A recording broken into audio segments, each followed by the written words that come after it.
হিন্দুদের উপরে নির্যাতন করে সেটা বিএনপির উপরে দোষ চাপিয়ে দেওয়ার চেষ্টা করেছে। আমাদের ক্রিকেটাররা ভারতে গিয়ে খেললে একটা শঙ্কার জায়গা কিন্তু থেকে যায়। মূল ব্যাপারটা হচ্ছে ধর্মীয় ইস্যুর কারণে, এবং সে যেহেতু বাংলাদেশি তাকে কোনোভাবে কলকাতাতে ঢুকতে দেওয়া হবে না, এবং একটা যেহেতু রাজনৈতিক অস্থিরতা রয়েছে তাই বিসিসিআই কলকাতাকে জানিয়েছে যাতে মুস্তাফিজকে রিলিজ দেওয়া হয়। এটা আপনি কিভাবে দেখছেন? আমি যেটি প্রথমে বলতে চাই যে বাংলাদেশ হচ্ছে একটি সম্প্রীতির বাংলাদেশ, একটি অসাম্প্রদায়িক বাংলাদেশ, এবং আমাদের এখানে মুসলমান, হিন্দু, বৌদ্ধ, খ্রিস্টান যারাই আমরা যে ধর্মের এখানে বসবাস করি না কেন, আমরা ধর্মীয় স্বাধীনতাকে সর্বোচ্চ গুরুত্ব দিয়ে কিন্তু আমরা সকলেই ঐক্যবদ্ধভাবে কাজ করছি। বিগত স্বৈরাচারের সময় দেখা গেছে যে ওই স্বৈরাচার হিন্দু সম্প্রদায়ের উপরে তারা বিভিন্ন ঘটনা ঘটিয়ে আগুন দিয়ে, মন্দির পুড়িয়ে দিয়ে তারা বিএনপির উপরে চাপিয়ে দেওয়ার একটি অপচেষ্টা সবসময় করেছে। আমাদের খেলাকে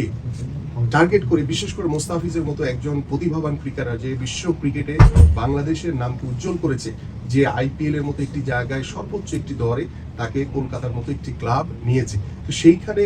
এই ধর্মকে টেনে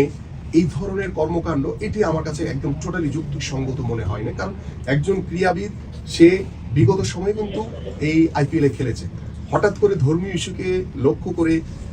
বা যাদের ষড়যন্ত্রের কারণে আজকে মোস্তাফিজকে রিলিজ দিয়ে দেওয়া হয়েছে, আমার কাছে মনে হয় যে এটার বিষয়ে ভিতরে আরো তদন্ত করে খতিয়ে দেখে এটা কেন হলো এবং কেন আজকে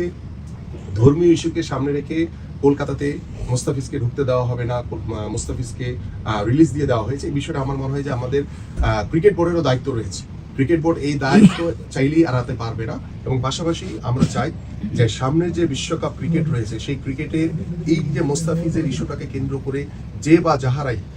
এই ধর্মকে ব্যবহার করে দেশি বিদেশি ষড়যন্ত্রের মাধ্যমে মোস্তাফিজের মতো একজন প্রতিভাবান ক্রিকেটারকে নিয়ে যে আন্দোলন বা যেই বিষয়গুলো ভারতীয় গণমাধ্যমে তুলে ধরেছে, এই বিষয়গুলো আমার কাছে মনে হয় যে ক্রিকেট বোর্ড অতি দ্রুত,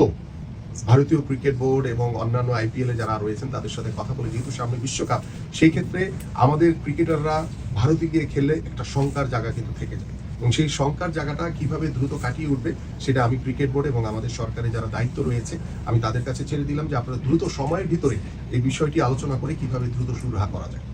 থ্যাংক ইউ।